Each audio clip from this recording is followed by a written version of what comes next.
He who would Old England win must at Weybourne hope begin. This well-known local saying originates from the 16th century, reflecting the village of Weybourne's vulnerable position on the Norfolk coast. Weybourne Hope, or Hoop as it was originally called, is an area of deep water just off the shoreline.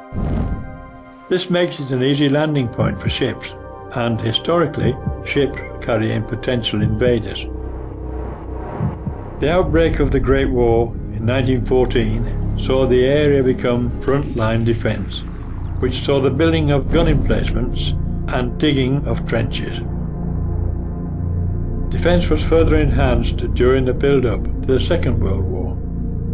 In 1936, anti-aircraft training activities were taking place in the area, as the threat of invasion from Germany was becoming likely. To the west of Weybourne, the land is very low-lying, making it potentially easy to invade from the shore. Anti-invasion structures were built to help defend this vulnerable area of coastline. The beaches were lined with scaffolding, laced with barbed wire and mines to prevent enemy vessels from landing. Anti-tank blocks were scattered across the landscape, with ditches dug across the acres of marshland, creating additional obstacles. And a large number of fortified gun emplacements were constructed across the county, fortifications known as pillboxes. Constructed mainly from brick and concrete, pillboxes get their nickname from their shape, being hexagonal or sometimes oblong in design, resembling packages in which medicine tablets were once sold. Reinforced by steel rebar, the outer walls of a Second World War pillbox could be anything from a foot to 3 foot 6 inches thick. Each emplacement was strategically located to defend a particular area, such as a beach or road junction. Many of the pillboxes were camouflaged. Some were built into hills and banks, providing extra protection. Some were hidden in wooded areas, covered in earth and foliage as camouflage. Artificial camouflage was also used. On some pillboxes you can still see hooks on which camouflage nets were tied. In 1940, the Directorate of Fortifications and Works was formed, responsible for the development of 6 basic designs of pillbox and additional designs for larger gun emplacements. A variety of the different types of pillbox and gun emplacements can be seen in this area of Norfolk. Commonly found is the Type 22. Hexagonal in shape, the Type 22 was designed for rifles and light machine guns and usually features small embrasures on 5 sides surrounding an entrance door on the other. Many of the Type 22s had internal anti-ricochet walls, which also helped support the roof. Good examples of the Type 22 can be found on the shingle beach at Kellinghard and in a field overlooking Weybourne Beach.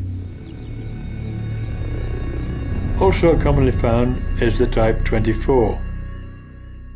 Like the Type 22, the Type 24 pillbox is hexagonal in shape, but features a distinctly wider rear wall with small embrasures either side of the entrance doorway. Like the Type 22, the Type 24 was also designed for rifles and light machine guns, and sometimes featured anti-ricochet walls. This example can be seen in the field on the outskirts of Weybourne. Today it is used as an incinerator, and its roof has been removed.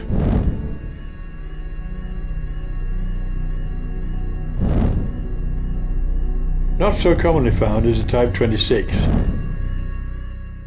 This basic design of pillbox is roughly square in design and features a small embrasure on each wall with an entrance to the rear. Also designed for rifles and light machine guns, the Type 26 featured no internal anti-ricochet walls. This example can be seen built into a bank near Weybourne windmill. The most varied of the FW3 pillbox designs was a Type 27.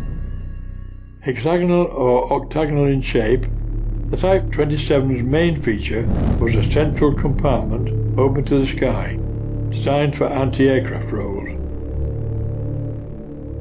This example can be seen on the beach at Clyde next to sea, adjacent to the site of the demolished Coastal Defence Battery.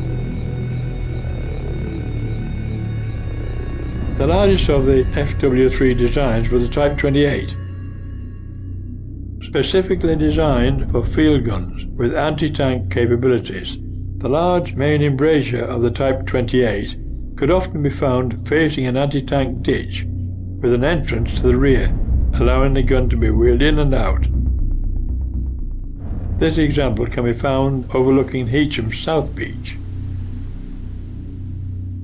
A field gun emplacement can also be seen on the perimeter of Weybourne anti-aircraft camp. Although this is not built to FW3 Type 28 specifications, an observation post can be seen alongside. An FW3 design commonly found in Norfolk is an emplacement designed for the Vickers medium machine gun. Roughly square in shape, this design features a large main embrasure which underneath features a table to mount the weapons tripod. Smaller embrasures can sometimes be found in the other walls. The main entrance is protected by a thick blast wall. These emplacements were sometimes built in pairs, increasing their field of fire, such as this example on the outskirts of Weybourne.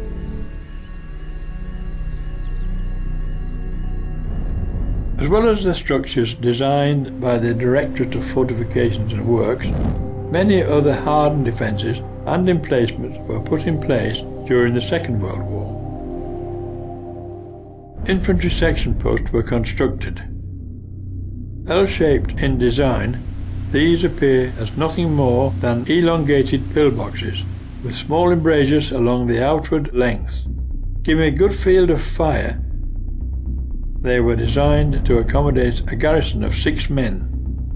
This surviving example at Cromer is located at a good vantage point at the peak of Howard's Hill, overlooking the cliff tops and the North Sea beyond.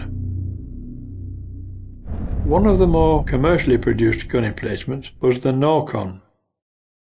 This rare example can be found amongst the scrub near Kellinghard. Constructed of relatively thin concrete pipe with small loopholes all around, it provided little protection. The roof wasn't standard and was often improvised from wood or metal. Sandbags were often placed around the Norcon for additional protection. Considered cheap and nasty and very dangerous, this design wasn't favoured by the Army. Another dangerous gun emplacement design was the Allen Williams turret. This metal cupola was set above a brick-lined pit dug into the ground.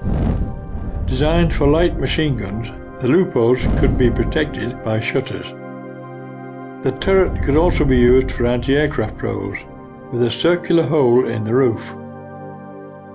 This example can be found on the eastern bank of the River Glaven at Clyde next to sea.